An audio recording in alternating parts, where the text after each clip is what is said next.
नमस्ते। चलिए आज एक बहुत ही दिलचस्प बात समझते हैं। कैसे सदियों पुराना ज्ञान आज के जमाने में सफलता पाने में हमारी मदद कर सकता है।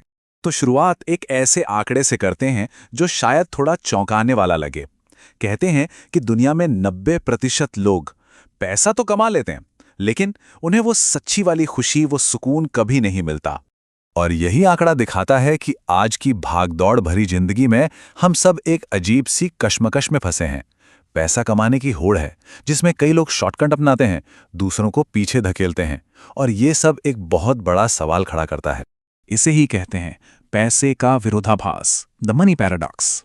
सवाल ये है कि क्या यही सही तरीका है? क्या इसी तरह से लंबी चलने वाली कामयाबी और मन का सुकून मिलेगा? देखिए, जो हमारा सोर्स मटेरियल है वो बताता है कि एक और कहीं ज्यादा गहरा रास्ता है, और वो रास्ता हमें मिलता है हमारे प्राचीन ज्ञान में। तो चलिए सीधे चलते हैं श्री कृष्ण के ज्ञान की तरफ, भगवद गीता से समझते हैं। गीता में एक बहुत ही पावरफुल श्लोक है, कर्मण्याधिकारे स्ते मा फलेषु कदाचन। इसका मतलब क्या है? मतलब ये कि आपका अधिकार सिर्फ और सिर्फ अपने काम पर है, उसके फल पर नहीं। अब जरा सोचिए कितना बड़ा पॉइंट है ये। हमारा पूरा फोकस हमारे काम पर होना चाहिए, हमारी मेहनत पर, इस बात पर नहीं कि नतीजा क्या होगा। क्योंकि जब हम फल की चिंता छोड़ देते हैं ना, तो हम तनाव से आज़ाद हो जाते हैं और अपना काम और भी बेहतर तरीके से कर पाते हैं। अच्छा, तो ये हजारों साल पुरानी बात आज के जमाने में कामयाबी का फॉर्मूला कैसे बन सकती है? इसी को कहते हैं द वैल्यू प्रिंसिपल। चलिए समझते हैं। अब जरा इस फर्क को देखिए। एक तरफ वो लोग हैं जो सिर्फ पैसे के लिए काम करते हैं, दूसरी तरफ वो जो वैल्यू और मकसद के लिए। जो सिर्फ पैसे के पीछे भागता है उसे मिलता है तनाव और अक्सर नाकामी। लेकिन जो इंसान वैल्यू बनाने पर, यानी कुछ अच्छा करने पर फोकस करता है, पैसा तो उसके पीछे आता ही है, साथ में मिलती है कामयाबी और मन की शांति।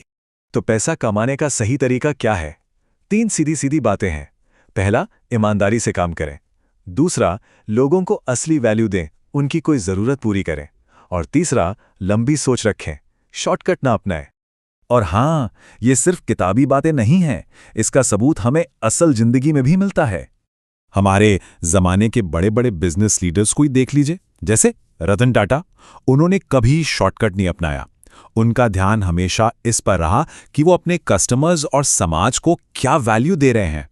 उन्होंने भरोसा बनाया और पैसा वो तो अपने आप पीछे आया। यही तो कोर आइडिया है। जब आप भरोसा बनाते हैं और लोगों को सच में कुछ कीमती देते हैं, तो पैसा तो बस बाई प्रोडक्ट है। और यही बात हमें उस सबसे बड़ी रुकावट तक ले जाती है जो कामयाबी और सुकून दोनों के रास्ते में आती है। गीता कहती है, लोभ यानी लालच, यही सबसे बड़ा दुश्मन है। तो फिर सवाल ये उठता है कि इस ज्ञान को अपनी रोजमर्रा की जिंदगी में उतारा कैसे जाए? शांति का फॉर्मूला क्या है? इसके लिए 3 बहुत ही आसान गोल्डन रूल्स हैं। पहला, अपने काम को पूजा की तरह करो, पूरी लगन और ईमानदारी से। दूसरा, सही का रास्ता कभी मत छोड़ो, चाहे कितनी भी मुश्किल आए। और तीसरा, धैर्य रखो, सब्र करो। और ये जो तीसरा नियम है ना, धैर्य, ये आज के ज़माने में सबसे ज़रूरी है, जहां सबको सब कुछ तुरंत चाहिए। एक बात हमेशा याद रखने वाली है, नतीजों में देर होने का मतलब ये नहीं कि नतीजे मिलेंगे ही नहीं। और आखिर में एक बहुत गहरी बात जिस पर सोचना चाहिए। पैसा कमाना गलत नहीं है, बिल्कुल नहीं। लेकिन किस तरह से कमाया जा रहा है ये बहुत मायने रखता है। क्योंकि गलत तरीके से कमाया हुआ पैसा कभी भी मन का सुकून नहीं देता। तो अगर गीता के इस रास्ते पर चला जाए तो पैसा भी मिलेगा और शांति भी। अब सवाल बस इतना सा है कि कोई सिर्फ धन चुनेगा या धन और शांति दोनों को एक साथ पाना चाहेगा।